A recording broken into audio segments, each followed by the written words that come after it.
Oh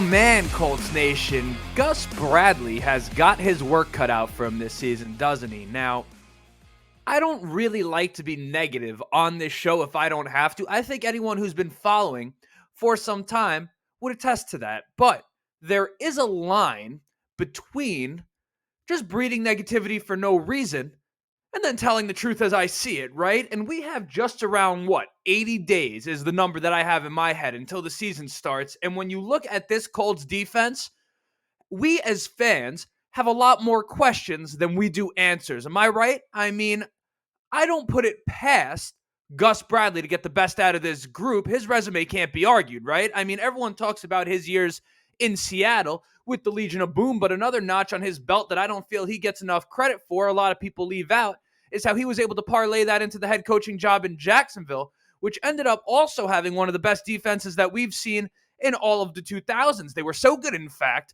that they were able to make the AFC Championship game with Blake Bortles at quarterback, who was basically not just not a starter anymore, but out of the league in relatively short order after that Jacksonville run. Now, obviously, that team had Jalen Ramsey, who I believe to be, and I'll be honest, I'll take Jalen Ramsey's career, not to just give a hot take that isn't about the Colts, but I'll take Jalen Ramsey's career in its entirety over Richard Sherman, over Darrelle Revis, just because of the longevity of how long he was able to be the best corner in the game. But you look at some of the other pieces on that defense, and they didn't really have all that much longevity after that group was done, that group in Jacksonville I'm talking about. And I think that speaks to how good Gus Bradley is at what he does. That's my whole reason in bringing it up. But make no mistake, I have an absolute laundry list of concerns for the Colts defense going into this season, and I am here today to share them with you.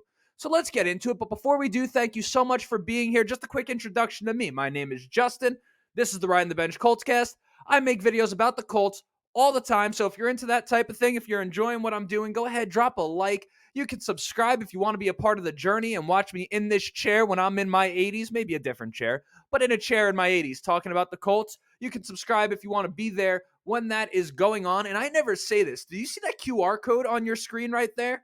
That is a working QR code that leads to the Instagram page that me and my buddy Asif, who does the Eagles cast on this channel, we also run that over there. And that's a different platform than what's on YouTube. Of course, there's clips from the show, but there's also content that's on there that's exclusive to the Instagram that isn't here. So maybe if you're enjoying this, that's like a different angle for you to take right there. So now that we have all that out of the way, the housekeeping is done. Let's get into it.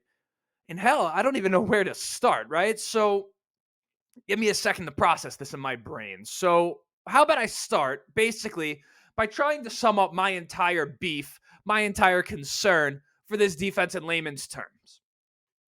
You have 11 guys that are on the field at any given time on offense or defense, right? And when you look at the 11 that the Colts have penciled in to start on defense, in my eyes, personally, only 3 of those 11 can be trusted as it currently stands. And that doesn't even count the backups, right?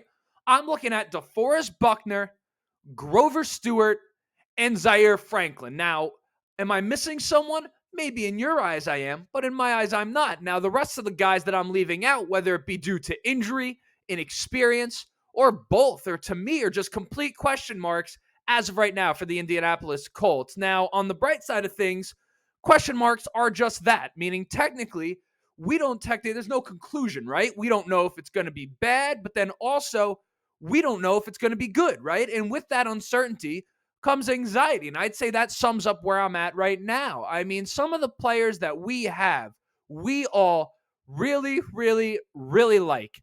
And I know some people are going to get upset about this, but I got to talk about Shaquille Leonard, right? Shaquille Leonard is absolutely otherworldly at the game of football. There is zero question to who the hell he is, right? As a football player. Now, I've caught some flack for how I talk about him on this channel, but the reality is that he is one of the top 3 to 5 defensive players roaming God's green earth when he is on the field, right? 4-time All-Pro, Defensive Rookie of the Year, forced 12 damn turnovers by himself in a single season, all right? Have I praised him enough to be able to simply raise the other side of the coin here, right? I have said all the good I have him on my wall. Look, that's Darius Leonard. Oh, the linebacker formerly known as Darius. That's Shaquille Leonard right there. I love Shaquille Leonard. Now, all of that out of the way. The other side of the coin is that we have no damn timetable for Shaquille Leonard's return. Now, again, maybe he comes back and all is well. But until then, I apologize if, as a Colts fan of all of the teams in the NFL, that the way this situation with Shaquille Leonard has been playing out to date to right now just triggers a little bit of PTSD in me, right? I'm sorry. I'm human. What do you want? I'm a little emotional. I try to stay objective.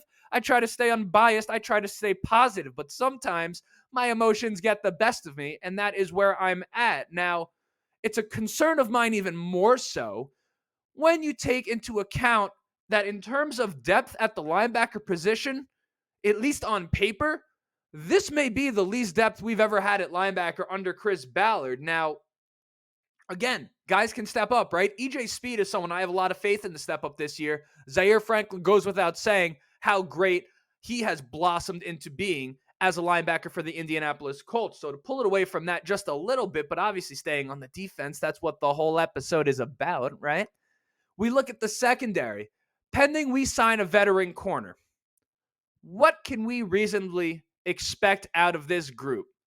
Kenny Moore looked like a shell of himself last year, right? And I hate to do it to you, Kenny, but it was what it was. Now, I don't know if it's a scheme fit thing or if it was just a team morale thing. Obviously, last season was the drizzling shits in Indianapolis, right? I certainly don't think that the great play that we saw out of Kenny Moore under Matt Eberflus was a fluke.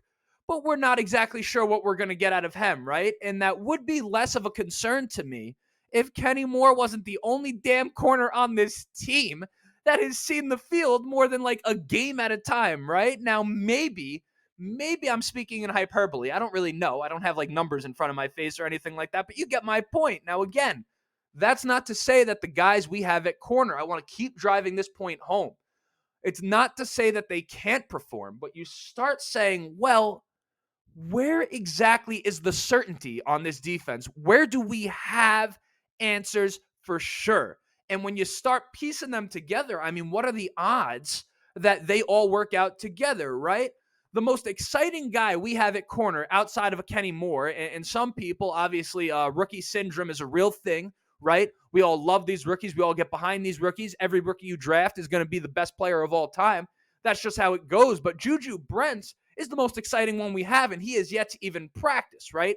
He's still recovering from that surgery on his wrist. Now, I like what he brings to the table, but the reality of the fact is that he has to get onto the field, and we are really, really relying on him to be a big, big factor for us this year when you think about it, right? Because even, I wasn't going to bring up Isaiah Rodgers, but I'm going to now. Isaiah Rodgers, even with him on the roster, we were thin, right? And then we traded Stephon Gilmore to the Cowboys. Again, I'm recycling things. I'm not breaking news to you right now. You know this, but I'm just trying to paint the picture here, right? Now, I know Gus Bradley has done some great work with so many corners and corners that weren't really that successful outside of him, which really goes to speak to how great he is. You look at the Brandon Browners of the world, the AJ Bouyes, right? This is an opportunity, though, for the guys that we have on this team to step up. Now, the problem, as I mentioned in Isaiah Rodgers, is that one of these dudes found a way to squander the opportunity before we even got into training camp. But we'll see how the corner room plays out. Again, not saying I'm like a broken record.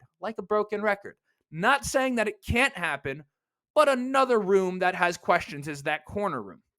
You look at the safeties, a young room. Julian Blackmon is 24 years of age, now entering his second season off a torn Achilles. Now, traditionally, when you look at the NFL, again, no players in front of me as examples, that first season, the torn Achilles, which I'm actually, fun fact for the people who don't know, am recovering from one right now. I'm right in between that 4 and 5 month mark. It's a very, very lengthy, strenuous process, and you get out what you put in. And I've always tried to think of, Kobe Bryant is the most famous Achilles injury. So I try to, not that I do, but I do try to channel my inner Kobe when I'm doing this, right? Point being, though, is that I just know at this 4 to 5 month mark, along with research I've done, but I can feel it. it is going to be quite a while till this thing is where it's at. And even 12 months down the line, even though that's considered a full recovery, that is kind of something you have to build the trust. And for me, it's just the trust to run routes against the air, right? I mean, he's out there making contact with guys.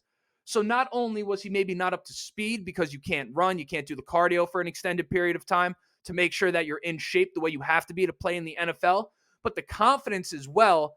Point being, I've gone off on a tangent here about the Achilles, is that this second season right here, in theory, should be better than his last, right? Now, he had a sensational rookie year for us, which was up until whenever the Achilles was torn, right? Now, at 24 years old, the reason I brought up his age is that he is the veteran at 24 years old amongst the guys that we project to have in the safety rotation. Now, I like the talent we have here at safety, in all fairness, in theory, but I mean, damn, this is another group.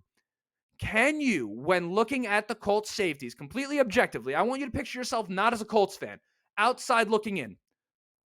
Can you be 100% confident in this unit? I mean, Rodney Thomas, we as Colts fans like quite a bit, and it's justified. He played well, but he wasn't quite asked to do or be what he's going to have to do or be this year when you talk about last season, right? Nick Cross, another guy.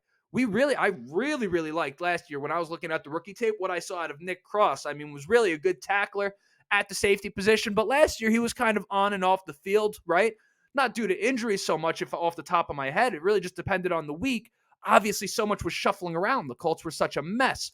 But one fixture that we did have at safety all the time was Rodney McLeod, who, by the way, side note, it would be very, very nice if we had him right now, if you ask me. But that's just another case of the Colts letting people walk, right? Now, one thing I will say that I am holding out some hope for you. See?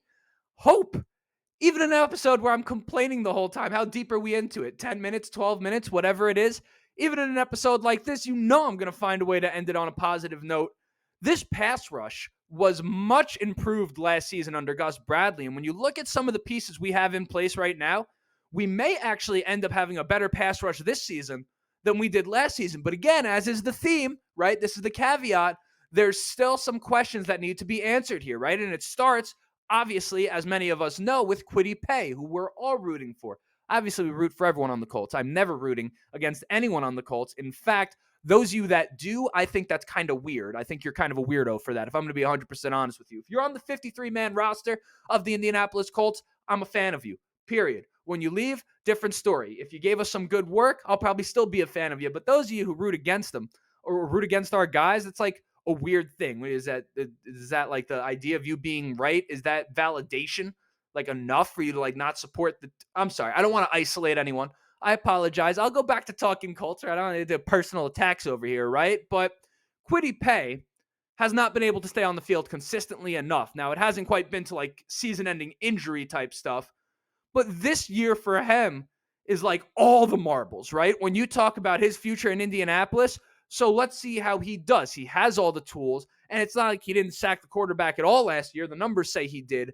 I personally just don't remember seeing any of them. Someone tell me if you could think of one meaningful sack that Kwity Paye had. If you actually have it, I'll happily stand down. Now, Dayo Odeyingbo, another one. He had some moments last season. One game in particular, I forget who it was against, but you watched all the games, right? You know what I'm talking about. He looked really, really special at times last year, and now you have him probably going to be taking on a bigger role this year as well, right? And then Samson Ebukam, who's certainly no scrub in San Francisco, despite the fact that he's not a premier name, obviously has been added to the mix, right? Now, the reality of this is that these are three guys that we don't fully know that what we're gonna get out of them. We know we're gonna get something. We like what they bring to the table, but it's not like they have a proven track record, right? And just based off of what I know about the NFL, the reality is that it is unlikely that all three of these dudes are going to deliver to their highest potential. But I do have a lot of hope that these three right here in Ebukam, Kwity Paye, and Dayo Odeyingbo, along with DeForest Buckner, can elevate this pass rush past where it was last season, which, lucky for us, bring it back around to the questions at secondary, is the number one protector of a weak secondary, right? A strong pass rush, that is. And I'll even go one step further, right? Little keep going positive, baby. Go, Justin. Keep going on the positive shit. if all three of these guys deliver, the Colts actually, mark my words, may end up having one of the better pass rushes in football. Now, what does that mean? Am I going to give numbers? Top 5? Top 8. Top 8. If all of these guys perform, I think the Colts have the talent on the defensive line to have a top 8 pass rush in football, particularly when you talk about Gus Bradley coming in and proving it, and then his history and his resume as a defensive coordinator. But no matter which way you slice it, it's going to be tough because obviously the pass rush is going to have to be done as a unit with all of these guys firing on all cylinders, or at least all of them but one of them, whoever that odd man out may be, firing on all cylinders. That's obviously harder to rely on a week-to-week basis than it is to just have one of these elite guys, these Khalil Macks, these Von Millers, these Bosa brothers, right? Which, of course, don't grow on trees. So I'm not hating on the Colts for not having one. I'm just saying when you don't have one, sometimes you're not really 100% sure what you're going to get out of your pass rush, right? But in conclusion here, I guess, no matter how you look at this thing, even ending on a positive note, I am concerned about this defense, and that is just the truth. And what makes it all the more unfortunate, just as kind of like a sidebar, but something I feel like I want to bring up, is that when I see reports that quarterbacks are having a bad day on our team, and listen, I know it's early, very, very early, and I know Anthony Richardson's a developmental type of guy, all this stuff, right? But I do, when you think about the lack of proven talent we have in the secondary, I can't help but think about how much worse they could potentially look offensively, the quarterbacks I'm talking about, against maybe a defense a little more proven that I assume is going to be better than our secondary. Now, I suppose I will actually, Justin, I will argue against myself for a second, because the one thing about practicing against each other every day is that obviously the defense is going to have the advantage of understanding the Colts offense a bit better than maybe another team would that obviously isn't practicing with us every day. But it is going to be interesting to see in training camp, which we still don't know the date for, who's going to step up, particularly at corner. Now, if you listen to Kent Sterling, hopefully I didn't turn some of you off. I know he's kind of a polarizing guy, I'm starting to learn. I happen to love what he does. I listen to him often, and when it comes to this type of thing, I really take his word, maybe not as the gospel, but I know he has credibility because unlike myself and many other Colts creators, Kent Sterling, say what you want about him, is in attendance at these practices. When media is allowed to be there, Kent Sterling is there. And he said that Darius Rush, from what he has seen, really looks the part, just pops off the eye in person.